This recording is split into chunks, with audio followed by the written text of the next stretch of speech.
नमस्कार दोस्तों। आज की कहानी है करनाल, जहाँ वह बड़ी हुई। करनाल नगर नई दिल्ली व चंडीगढ़ के मध्य जीटी रोड पर यमुना के पश्चिमी किनारे पर स्थित है। इस नगर के साथ कई ऐतिहासिक तथ्य जुड़े हुए हैं, जिनमें से कुछ महाभारत से संबंध है। किंवदंती के अनुसार करनाल जिले में कौरव पांडवों का प्रसिद्ध युद्ध लड़ा गया था।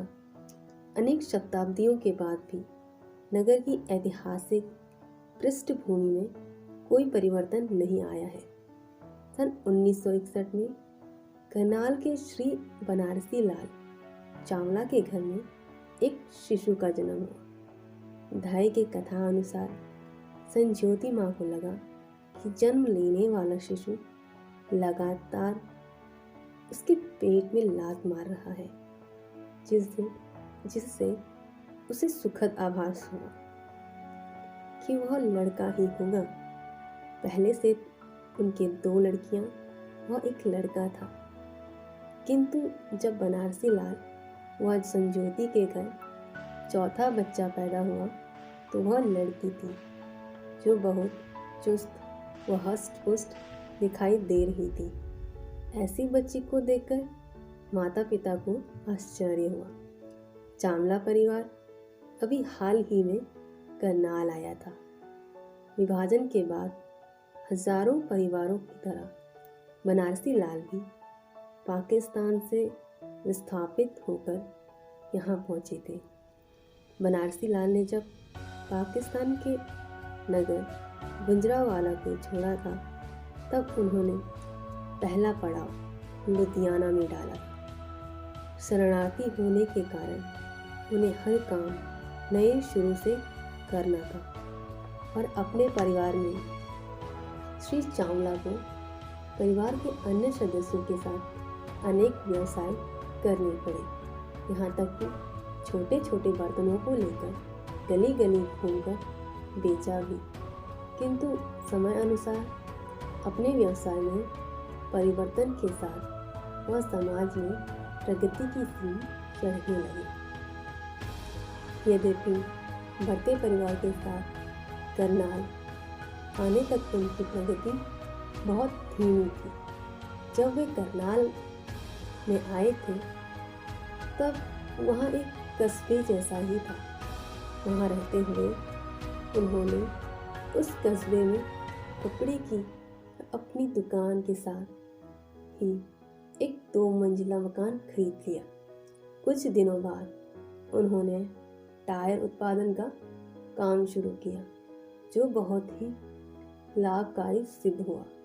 किंतु चावला परिवार ने यह सब करते हुए भी अपनी आध्यात्मिकता बनाए रखी। बनारसी लाल के माता पिता घर द्वार छोड़ करनाल के बाहर एक कुटिया में रहने लगे। परिवार धार्मिक प्रवृत्ति का था, जहाँ बनारसी लाल स्वयं नित्य गुरु ग्रंथ साहिब का पाठ करते थे। स्वयं वही संज्योति का झुकाव पुणे के स्वामी रजनीश के विचारों की ओर बढ़ने लगा था। खान पान के मामले में भी चावला परिवार पूरी तरह सात्विक था। परिवार के सभी लोग शाकाहारी थे। स्वयं कल्पना ने जीवन भर अंतरिक्ष यात्री होने तक सात्विक वृत्ति को निभाया। मोंटू परिवार के लोग प्यार से कल्पना को इसी नाम से पुकारते थे। मोंटू के जीवन में संघर्ष के दिन पूरे नहीं हुए थे। पारिवारिक व्यवसाय में काफ़ी प्रगति होने के बाद भी बनारसी लाल चावला ने व्यवसाय के छोटे मोटे मूल तत्वों को नहीं छोड़ा। एक तरह से धंधे को शून्य से शुरू कर बहुत ऊंचाई तक पहुंचा दिया था। टायर बनाने की स्वदेशी मशीन अपने हाथों से तैयार करने के लिए श्री चावला महामहिम राष्ट्रपति से सम्मानित भी हुए। परिश्रम करने से कभी हानि नहीं होती, ऐसा चावला परिवार के सभी लोग मानते थे। 17 फरवरी 2003 को कोलंबिया की उड़ान पर पूर्व जाने से पहले कल्पना ने इंडिया टुडे के प्रतिनिधि से कहा था, परिस्थितियाँ कैसी भी हों, मेहनत करते रहने से सपने साकार होने में सहायता अवश्य मिलती है। अपने पिता के अनुभवों से उसने कितनी सीख ली है, यह उसके सरल स्वभाव एवं मधुर मुस्कान के पीछे ढक सा गया था। उस छोटी सी काली आंखों वाली लड़की ने परिवार की परंपरा के अनुसार परिश्रम व दृढ़ निश्चय के गुणों को आत्मसात कर लिया था। इसका पता बहुत वर्षों बाद चला था। एक के बाद एक अपने संकल्प को पूरा करने में मोंटू पूरी तरह सफल होती गई थी और यही कारण था कि वह एक लड़की के रूप में सभी बाधाओं को पार करती रही। ह्यूस्टन में शौक व्यक्त करने आई उसकी कुछ सहेलियों से बात करते हुए कल्पना की मां ने बताया, कल्पना ने जन्म तो अपने परिवार में लिया था और दिमाग उसका अपना था। कल्पना को करनाल जैसे छोटे नगर में आयु बढ़ने के साथ साथ अनेक अनुभव हुए। उस समय लड़कियों को पढ़ाई की सुविधा देना ही अपने आप में बहुत बड़ी बात थी। बहुत थोड़े परिवार ही शिक्षा को प्रोत्साहित किया करते थे। कल्पना के सहपाठियों के अनुसार करनाल में 50 छात्रों की कक्षा में मुश्किल से 5 लड़कियां होती थी। शिक्षा के मामले में मोंटू का परिवार काफी आगे था। बड़ी बहन सुनीता खेलों में अग्रणी थी। मोंटू जब पढ़ने योग्य हुई तो परिवार में धन की कमी न थी। फिर भी माता पिता कल्पना को घर से बहुत दूर नहीं भेजना चाहते थे, इसलिए एक नज़दीक स्थित टैगोर बाल निकेतन में मोंटू का नाम लिखवाया गया। कैप्टन डी शरण, जो पास के गांव में ही पला बड़ा और इंडियन एयरलाइंस में विमान चालक है, वही पायलट जिसका विमान काठमांडू में अब हाथ कर कंधार ले जाया गया था, अपने स्मरण में याद करता है कि टैगोर बाल निकेतन नगर के गिने चुने विद्यालयों में से एक था। उस समय महिला शिक्षा को कोई प्रोत्साहन नहीं मिलता था। एक कक्षा में मुश्किल से 3 लड़कियां होती थीं। करनाल जैसे कस्बे में किसी लड़की का शिक्षा में आगे बढ़ना बड़ा मुश्किल था। यहाँ तक कि लड़कों के लिए भी पढ़ाई उतनी सरल नहीं थी। उसे नित्य कॉलेज जाने और बाद में फ्लाइंग क्लब में उड़ान संबंधित प्रारंभिक परीक्षण लेने के लिए काफ़ी दूर साइकिल से जाना पड़ता था। टैगोर बाल निकेतन नगर का कोई बहुत अच्छा स्कूल नहीं था, फिर भी वह जिस तरह से स्थापित किया गया था तथा संचालित होता था उसमें वह विशिष्ट था। इसकी स्थापना व संचालन बड़ी दीदी के नाम से प्रख्यात पुष्पा रहेजा किया करती थी। वह सभी बच्चों को अपने परिवार के सदस्यों की तरह रखती थी। स्वयं अविवाहित होने के कारण यह उनके लिए सुविधाजनक भी था। स्नेही स्वभाव और पढ़ाई में अभिरुचि ने कल्पना के शिक्षकों को बहुत प्रभावित किया। प्रकृति से ही स्फूर्ति व शक्ति प्राप्त कल्पना समय समय पर अपने सहपाठियों को लेकर स्थानीय पार्कों में पिकनिक के लिए जाया करती थी। ऐसे अवसरों पर वह उन्हें उत्साहित करती थी।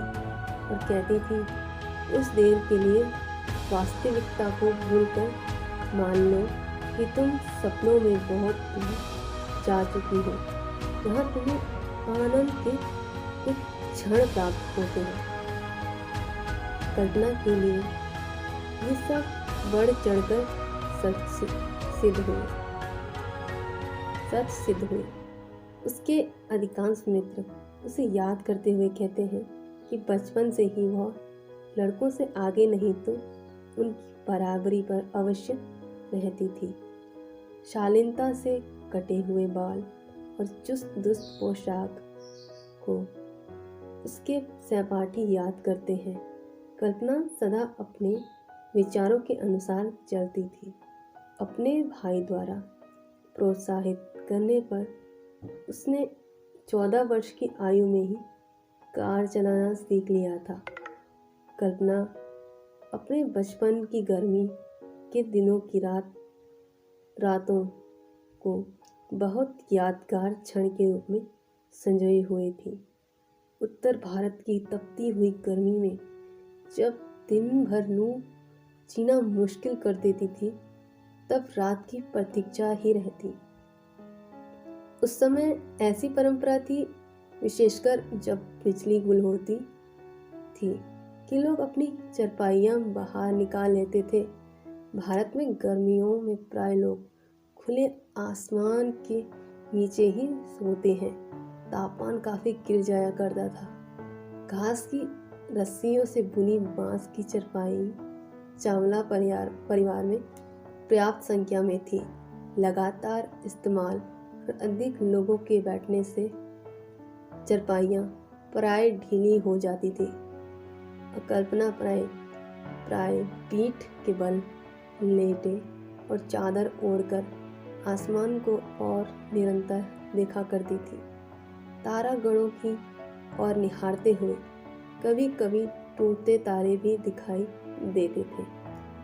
ऐसे समय आश्चर्य और कौतूहल वश कुछ मूल प्रश्न कल्पना के मन में उत्पन्न होते थे।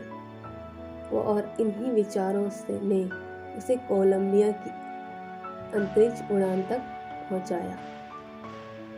अंतरिक्ष उड़ान शुरू करने से पूर्व उसने इंडिया टुडे को एक साक्षात्कार में बताया था कि शायद यही उसे अंतरिक्ष यात्रा करने की सूझी थी, बिना सोचे विचारे। टैगोर बाल निकेतन में कल्पना की कक्षा में केवल 15 छात्राएं थीं। उसके कुछ सहपाठी उसे एक शर्मीली लड़की के रूप में याद करते हैं।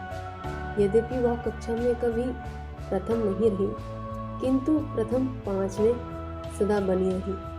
कक्षा में उसकी सबसे अच्छी सहेली थी डेजी चावला। स्कूल से प्राप्त जानकारी के अनुसार दोनों एक दूसरे की पूरक थी। एक बार कल्पना ने पर्यावरण संबंधी कार्य योजना का काल्पनिक चित्र बनाया था, जिसमें रंग बिरंगी गगनमंडल में रंग बिरंगे सितारे जुड़े हुए थे। उड़ान क्लब के पीछे वह पागल सी रहती थी।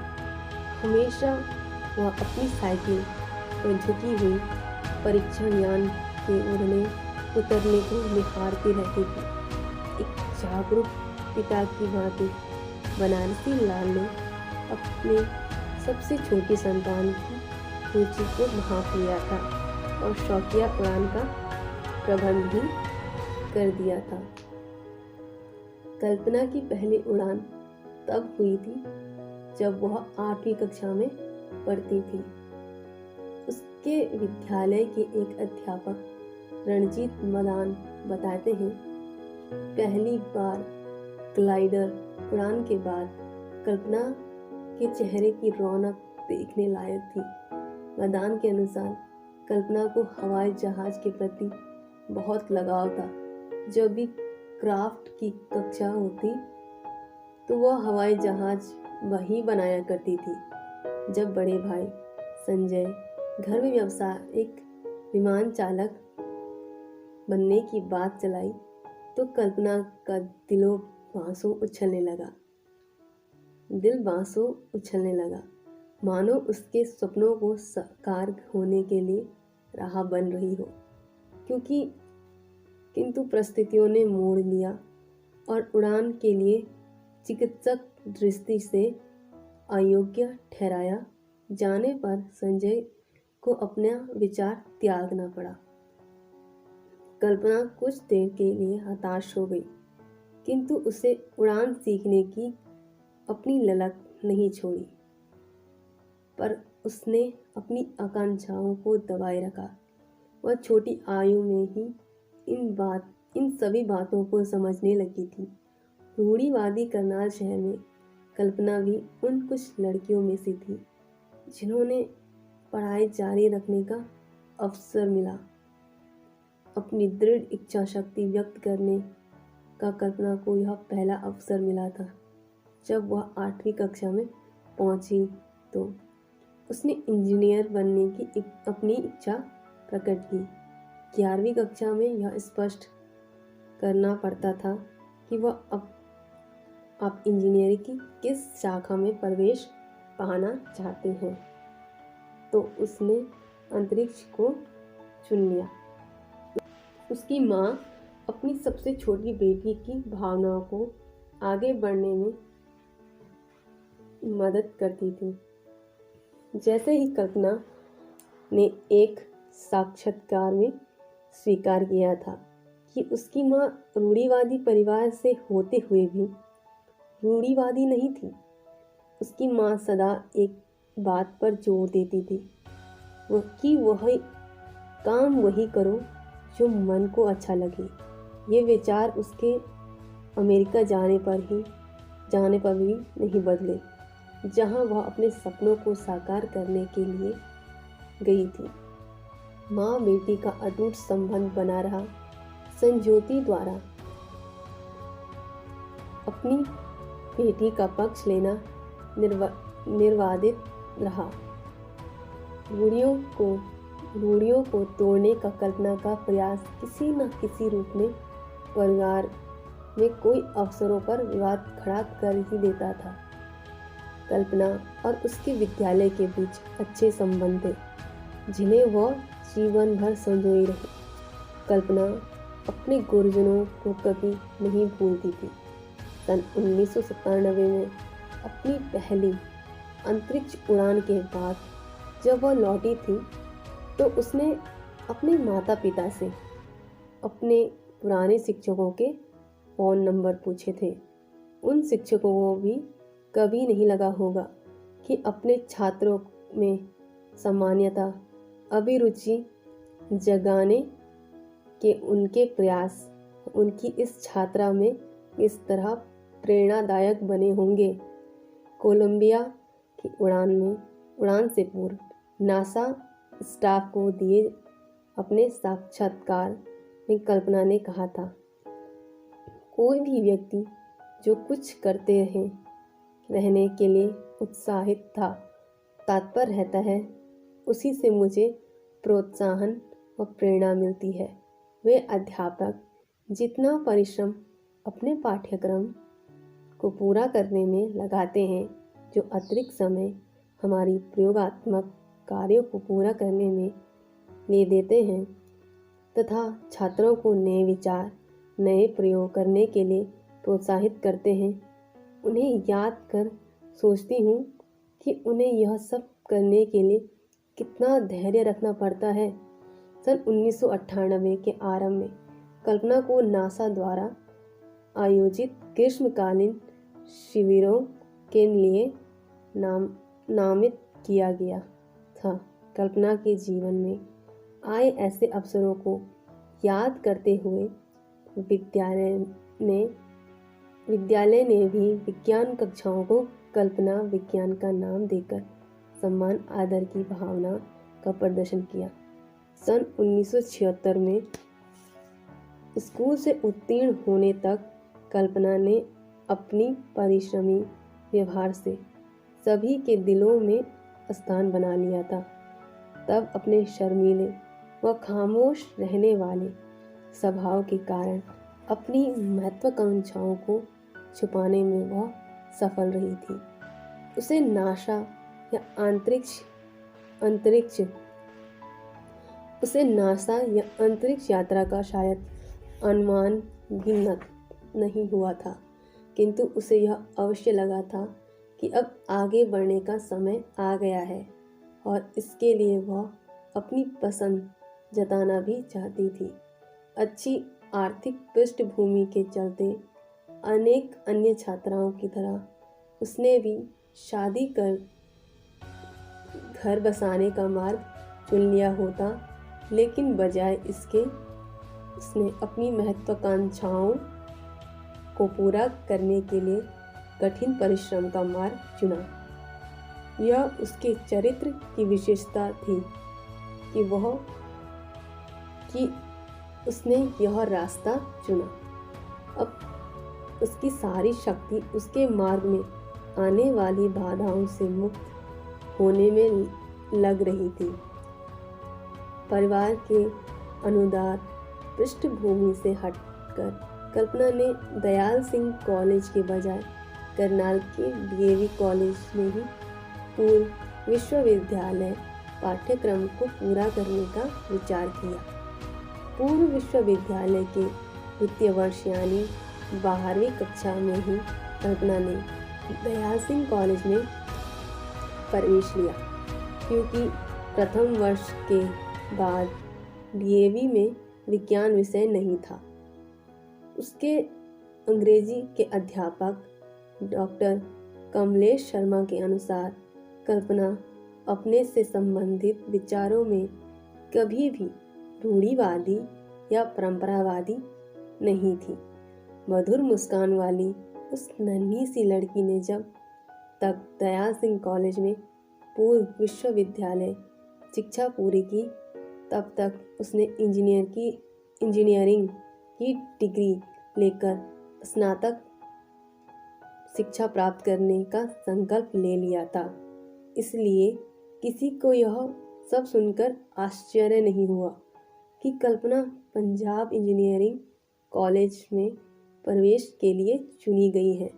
पहले तो चावला परिवार उसे करनाल से बाहर भेजने के लिए तैयार नहीं हुआ, किंतु जब कल्पना की सहेली डेजी चावला को पंजाब में स्नातक के लिए चुना गया तो उसे भी स्वीकृति मिल ही गई। नासा से एक साक्षात्कार में कल्पना ने कहा था, मैं भाग्यशाली हूँ कि पंजाब इंजीनियरिंग कॉलेज में वायुमंडलीय अभियांत्रिकी यानी अंतरिक्ष अभियंत्रण शिक्षा का मुझे अवसर मिला, क्योंकि उस समय मेरा उद्देश्य एयरो स्पेस इंजीनियर बनना था। अंतरिक्ष विषय तो वास्तव में बहुत ही विशाल था। कहना ना होगा कि मुझे इसका तकनीक भी ज्ञान नहीं था।